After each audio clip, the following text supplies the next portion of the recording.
வாங்க விளாட்லாம். எப்படி இருக்க போகுதுன்னு தெரியல. ஓ சீஸ் கலெக்ட் பண்ணுமா? ஓகே, ஏதோ ஹேண்ட் மாதிரி வருது. நம்ம இந்த ஸ்டார்ஸ்லாம் ரொம்ப முக்கியம் போனஸ் லெவல் வர வைக்கிறதுக்கு. நெக்ஸ்ட் லெவல் போகலாம். நெக்ஸ்ட்டு வந்தாச்சு. இங்கே வந்து லேசரில் மாட்டக்கூடாது அப்படின்னு போட்டிருக்கோம். நம்ம லேசரில் மாட்டாமல் போயிடலாம். ஓடுறா ஓடிக்கலாம். ஸ்டார்ஸில் கலெக்ட் பண்ணிக்கணும். அப்புறம் பூட்டு உடைக்கணும். கரெக்டாக அந்த க்ரீன் வரும்போது தான் உடைக்கணும், இல்லைன்னா பூட்டு உடஞ்சிரும். சீஸ் கலெக்ட் பண்ணிக்கலாம். நெக்ஸ்ட்டு கீழே போய் ஒரு ஸ்டார் கலெக்ட் பண்ணல, நம்ம அந்த ஸ்டாரை கலெக்ட் பண்ணிக்கலாம். எக்ஸிட் பண்ணிக்கலாம்.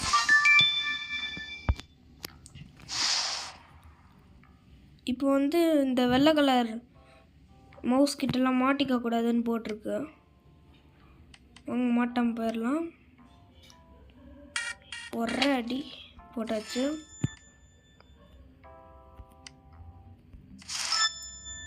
ஸ்டார்ஸ்லாம் கலெக்ட் பண்ணிக்கலாம். இந்த மேலே போயிடுறேன். ஸ்டார்ஸ் தான் இதில் முக்கியம். அது வேணும்னா கலெக்ட் பண்ணிக்கோங்க. நீங்கள் இன்னும் போட்டுக்கலாம். லேசரில் மாட்டினா கூட நீங்கள் செத்துருவீங்க. இங்கேருந்து ஜம்ப் பண்ணால் ஜம்ப் ஆக மாட்டேங்க. கீழே போய் லாக் உடச்சி தான் போகணுமா? அவங்க லாக் உடச்சிடலாம். முன்னாடி போ. உடச்சாச்சு. லாக் உடைக்கிறது உண்மையிலே ஈஸியாக தான் இருக்குது. உண்மையிலே போய் திருடிடலாம் போட. நிஜமான வீட்டில் போயிடலாம்.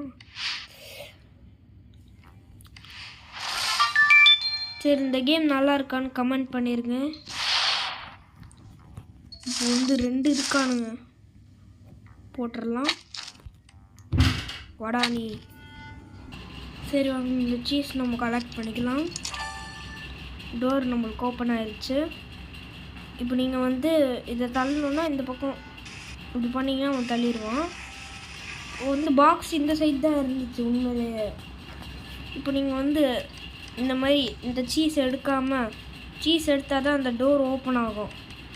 சீஸ் எடுக்காமல் இந்த பாக்ஸு கடைசியாக போய் இங்கே இப்படி தள்ளி விட்டுட்டிங்கன்னா முடிஞ்சு போச்சு.